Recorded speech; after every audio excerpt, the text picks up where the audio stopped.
Ok, on est toujours dans Hilchot Netziat Yadayim, d'après Rabbi Nathan, où il a expliqué que le fait de se laver les mains, de se purifier les mains le matin, c'est pas simplement quelque chose de physique, évidemment, il y a quelque chose de très spirituel pour enlever la touma. Et il a expliqué que la touma, fondamentalement, l'impureté, ça vient d'un manque de perception, de conscience de la dimension divine qu'il y a dans l'existence. Autrement dit, quand on, toute notre manière de voir les choses, toute notre pensée, elle est que bah, tout dépend des lois du monde, des lois de la Teva.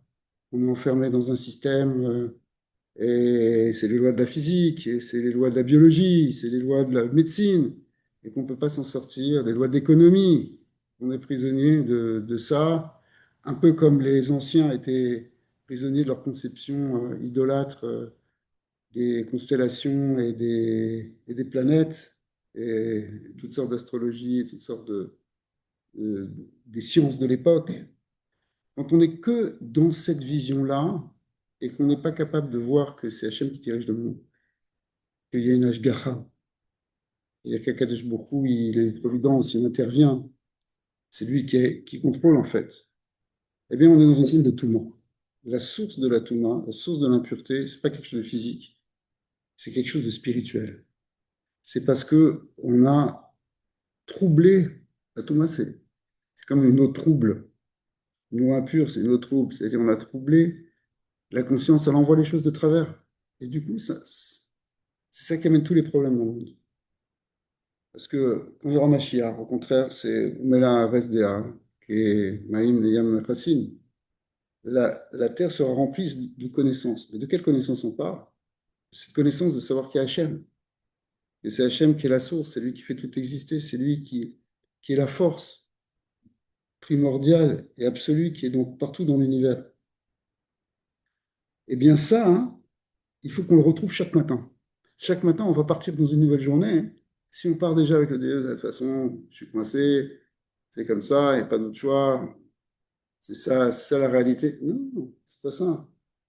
Un Ben Israël, il a amené le contraire. Un Ben Israël, il a amené comme Abraham Avinu, où tout était bloqué justement dans le ciel. Avec son astrologie, on dit il n'y aura pas d'enfant, et sa femme, elle était stérile, elle ne pouvait pas avoir d'enfant. Mais il a prié, il a prié. Ils ont prié pendant des années. Et à la fin, ils ont eu un enfant qui a donné une descendance extraordinaire. Et une descendance, comme on l'a expliqué dans ce texte, une descendance qui justement vient de quelque chose qui est au-delà de la nature. Parce que dans la nature, Avraham Avinu, il ne pouvait pas avoir d'enfant. Sa femme, elle n'avait même pas de matrice, elle n'avait pas d'utérus. C'était, il serait allé voir n'importe quel gynécologue, il lui aurait montré n'importe quelle euh, échographie, il aurait dit, mais c'est impossible, madame. Et c'est ce que les scientifiques de l'époque, les sages de l'époque lui avaient dit, écoutez, c'est impossible, c'est dans les astres, impossible, c'est dans la main, impossible. Il a dit impossible. Dieu est infini. Dieu est infini. Donc c'est possible. Un gars, il est coincé au niveau de sa parnassa, tout est fermé, tout est bloqué. Hachem peut lui faire en un instant, parce que c'est lui qui contrôle le monde. Mais si on commence à rentrer dans une croyance que c'est pas possible, c'est comme ça. Si Abraham Avinu il était rentré dans cette tout le monde, les idolâtres, ils leur dire ah bon, ok, c'est pas possible, alors laisse tomber. Si, eh ben, on ne serait pas là. On ne serait pas là puisqu'on est sa descendance. Mais il nous a fait hériter ça. Il nous a fait hériter que on a une croyance, on dit non, on n'est pas limité, parce que tu es infini. Alors on a vu toutes sortes de. Il a développé ce thème à travers plusieurs aspects de la loi, mais entre autres, il nous a montré que ben, c'est ça la différence entre la galoute et au contraire la Géoula. Pour la galoute, c'est qu'on est pris dans ce rocher. On est pris dans cette manière obscure de comprendre les choses. En fait, c'est obscur parce que c'est limité, parce que c'est. Alors, c'est un monde sans Dieu. Ça, c'est la galoute. Et ça, c'est la Touma. Donc, étant donné que la galoute est représentée par la nuit, puisque c'est un moment obscur, alors justement, quand on se réveille le matin, on sort de la nuit, il faut ôter, il faut enlever cette tomba, il faut enlever cette manière-là, et partir avec une vision beaucoup plus claire. On enlève cette tombe encore. Alors, une des choses, c'est quand on fait des Tchad Shadaïm le matin. Au réveil, il faut faire des Tchad. Quoi au réveil? C'est-à-dire, si après le. Non, techniquement, les Tchad Shadaïm, théoriquement, si quelqu'un veut bien faire les choses, il faut qu'il le fasse avant de se lever de son lit. Il faut mettre un kéli avec de l'eau remplie à côté du lit, dans une bassine. Le recouvrir de préférence. Et au matin, avant de descendre du lit, on fait déjà Netilat Yadayim. C'est ça la halakha. Après, si quelqu'un n'a pas pu, il est mal pris, etc., alors il faut qu'il aille en vitesse au prochain lavabo, faire Netilat. Suite. Peu importe où il se trouve le lavabo. Bah, c'est-à-dire, il faut aller au plus proche. C'est-à-dire s'il y a un. Même si c'est dans une salle de bain. Ouais, ouais, il vaut mieux faire. Parce qu'aujourd'hui, les toilettes, elles ne sont pas considérées comme le bêta qui sait de l'ancien temps. Parce que c'est pas quelque chose, ça indigne le bêta qui sait araï. C'est quoi araï? Ça veut dire pas un endroit où les excréments y restent. Alors, dans un endroit où ça reste, comme les anciennes toilettes, il y a encore une centaine d'années, c'était comme ça. Il y avait beaucoup d'impuretés, beaucoup de mauvaises odeurs, de touma. Alors, c'était un problème de faire des tchadchadem dans un endroit comme ça, parce que c'est un endroit de touma. Mais aujourd'hui, où tout est chassé directement, il n'y a pas vraiment d'impureté qui reste dedans. Bon, bien qu'on peut être marmire, il y a certains qui sont stricts et disent non, il vaut mieux faire dans la cuisine. Mais ces gens qui sont stricts de faire dans la cuisine, c'est des gens qui déjà mettent le kéli à côté de leur lit. Donc, ça, techniquement, hein, c'est ce qu'il faut faire. C'est ce qu'il faut faire. Il faut prendre cette habitude. Des fois, c'est un peu. Les gens n'aiment pas trop ça, mais une fois qu'on a pris l'habitude de préparer le kéli, alors après, c'est beaucoup plus facile. C'est beaucoup plus facile. Alors, après ça, il a expliqué que puisque c'est finalement sortir d'une forme d'exil spirituel, alors il a lié ça avec toutes les choses qu'on fait à Pessah, tout ce que les béné Israël ont fait à Pessah. Par exemple, que dans la 4 Bechorot, lorsque les premiers-nés sont morts, c'est là qu'il y a eu la vraie libération. C'était à Chatzot, Chatzot Laila. Pourquoi Chatzot? Parce que Chatzot, c'est le plus profond de la nuit. Le plus profond de la nuit, il représente le plus profond moment de l'exil, le plus profond moment du voilement de la lumière divine. Donc c'était à ce moment-là qu'il fallait qu'il y ait des révélations. Puisque, encore une fois, la Touma, hein, oui, on passe d'une chose à l'autre. La Touma, elle correspond à l'exil, elle correspond à la nuit, elle correspond à l'obscurité. Donc c'est là-bas qu'il fallait qu'il y ait une révélation de lumière. Expliquer aussi la symbolique de la matzah par rapport à ça, la symbolique, toutes sortes de choses de Pessah. On a vu aussi le Leich Mourim, que c'est une nuit, la nuit de Pessah, c'est une nuit de protection. Il y a de la lumière. C'est une nuit qui brille comme le jour, c'est-à-dire que c'est une nuit de Géoula. C'est quoi, elle brille? Elle brille, c'est-à-dire qu'on a conscience qu'Hachem, il est là. On a conscience de la Shgacha. D'ailleurs, nous, qu'est-ce qu'on fait? On raconte la Haggadah. La Haggadah, c'est les miracles d'Hachem. Mais le matin, quand on oublie, oui, on dit mot dernier, on est conscient comme quoi. Alors, Modiani, il faut le faire avant Nitchat Yadayim. Oui, je suis d'accord. Ouais. Donc, déjà, cette conscience-là, parce que je pense qu'on cherche plus une. Très fort, très juste. C'est d'ailleurs ce qu'on avait appris dans les premières halachot du Shulchan Aruch, la Shkamat Avoka, avant même Nitchat Yadayim. Il y a déjà cette idée de reprendre conscience d'Hachem et de reconnaître. Et déjà, c'est-à-dire, déjà notre première pensée, notre première parole, elle doit être orientée vers le fait qu'il y a un Dieu créateur qui dirige le monde. Absolument. Alors après, on avait vu tout un, c'est tout un lien avec Pessah, donc y compris avec le lien de Biur Hametz. On a vu par exemple que le, la Bdikat Hametz, on a fait les Or Aner avec une bougie, mais c'est marqué dans la Mishnah Or les Arba Asar. le soir du Arba Asar, mais le soir du 14 Nissan, on fait l'abdika, c'est ce qu'on apprend. Mais le terme pour dire le soir, c'est la Gemara, enfin, la Mishnah, elle a dit terme or. Or, ça veut dire le soir là-bas, urta, ça veut dire le soir, mais elle dit or, mais le mot qu'elle a choisi, à tel point que ça embête la Gemara pendant deux dapim, qu'est-ce que ça veut dire ce mot or et Arba Asar? En fait, c'est le mot lumière. C'est-à-dire que pourquoi? Parce que tout Pessah, même la nuit, elle est lumineuse. C'est-à-dire qu'on sort de la galoute, on sort de la conscience limitée de l'Égypte, qui limite tout à justement un système clos de l'univers, de la nature, et on est coincé dans la nature. Non.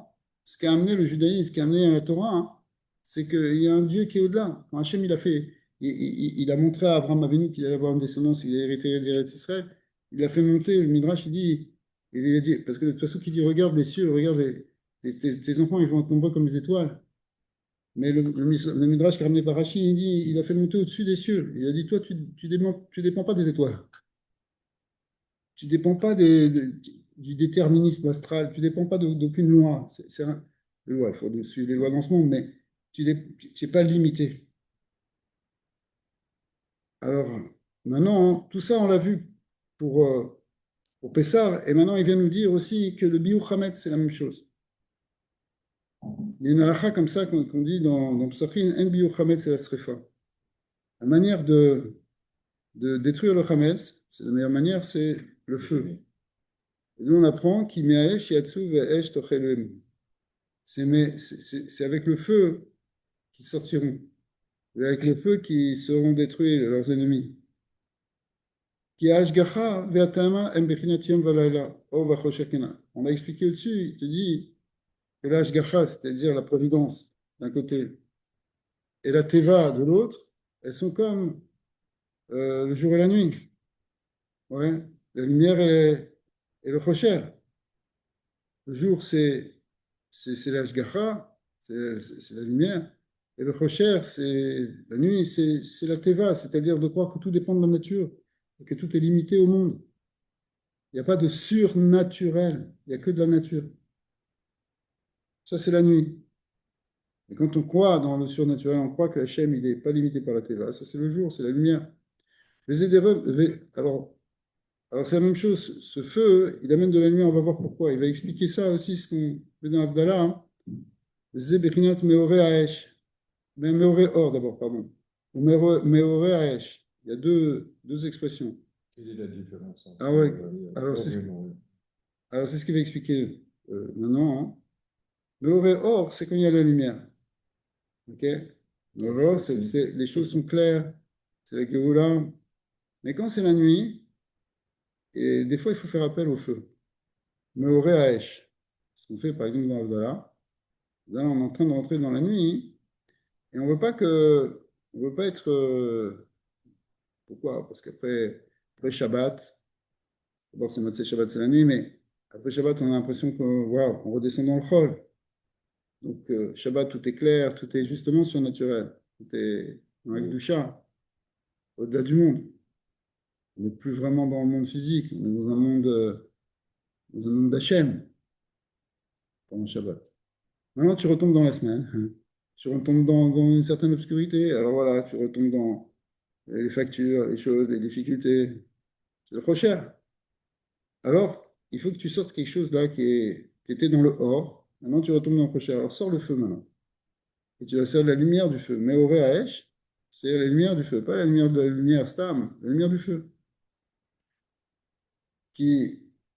Les Ebeknat Meore Or, Meore Haesh, qui Meore Haesh, Sheltim Beshat Istalkut Meore Or. Quand il n'y a plus la lumière, quand la lumière elle disparaît, parce qu'on retombe dans le galout. Il faut amener le Meore Haesh, la lumière du feu. Il va expliquer ce que ça veut dire.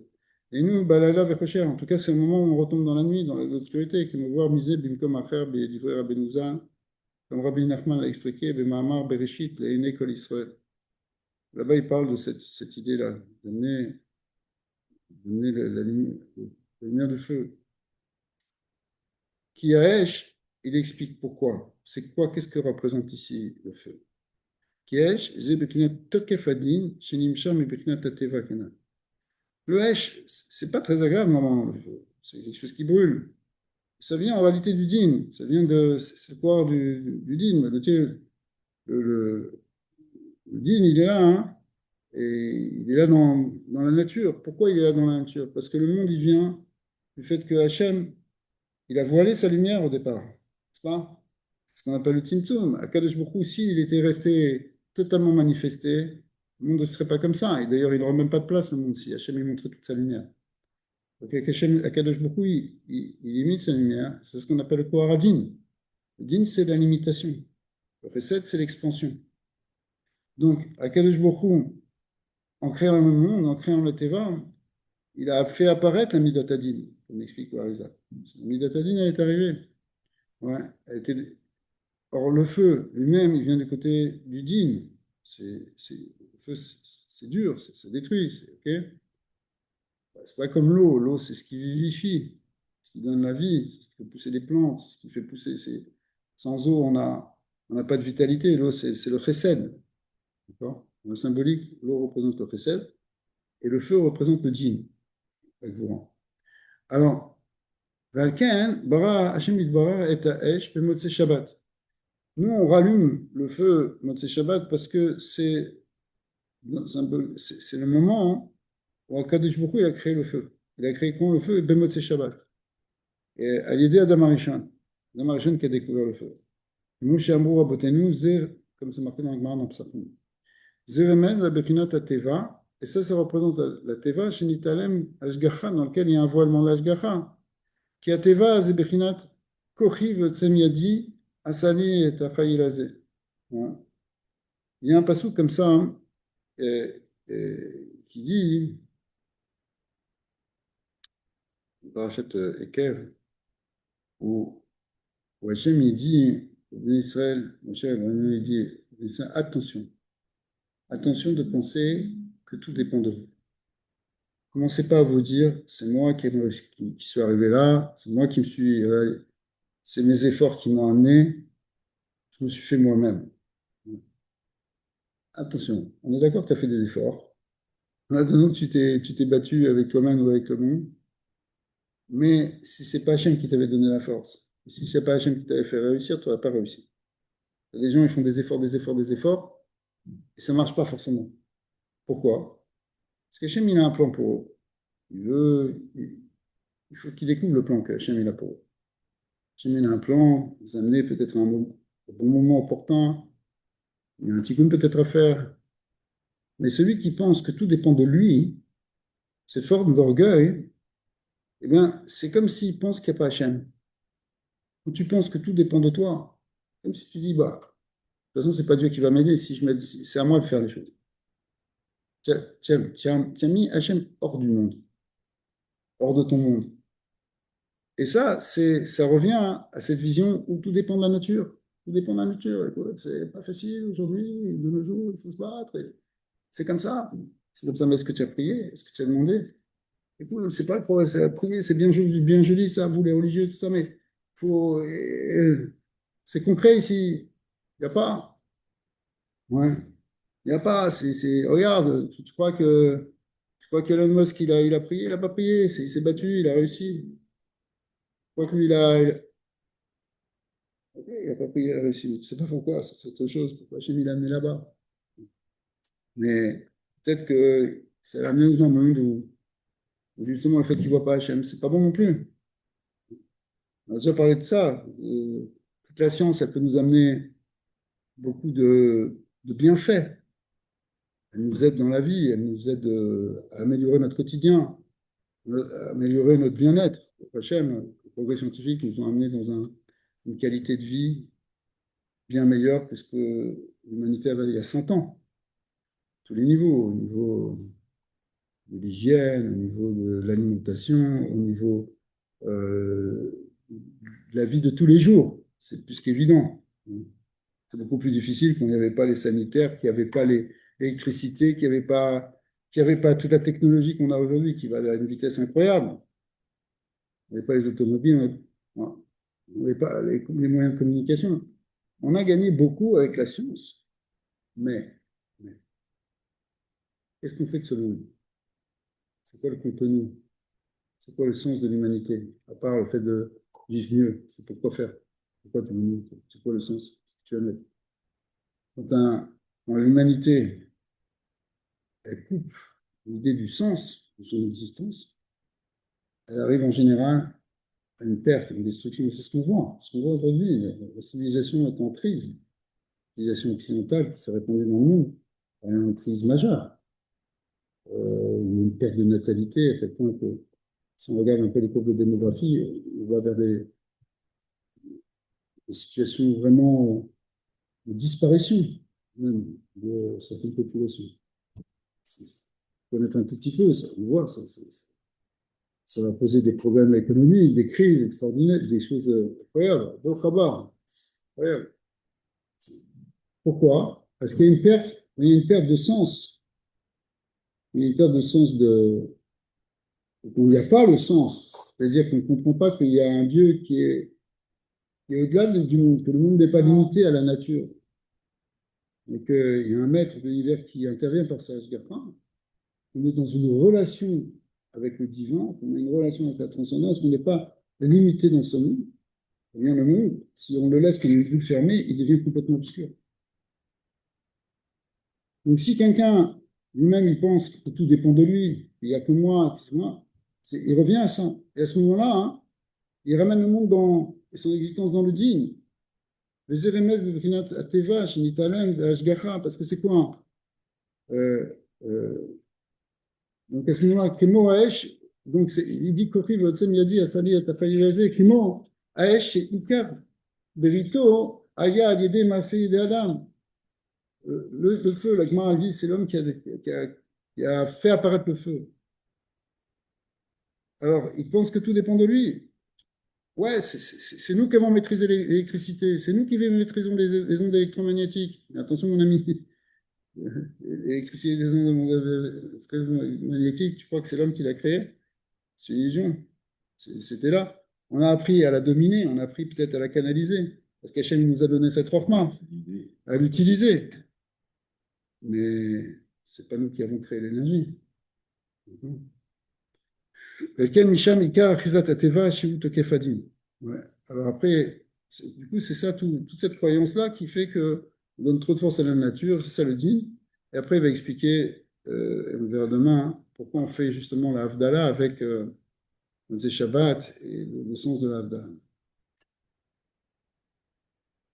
Mais même, c'est quoi la juxtaposition qu'il y a entre, je suis d'accord de tout ça, de cette reconnaissance, mais le continent, alors.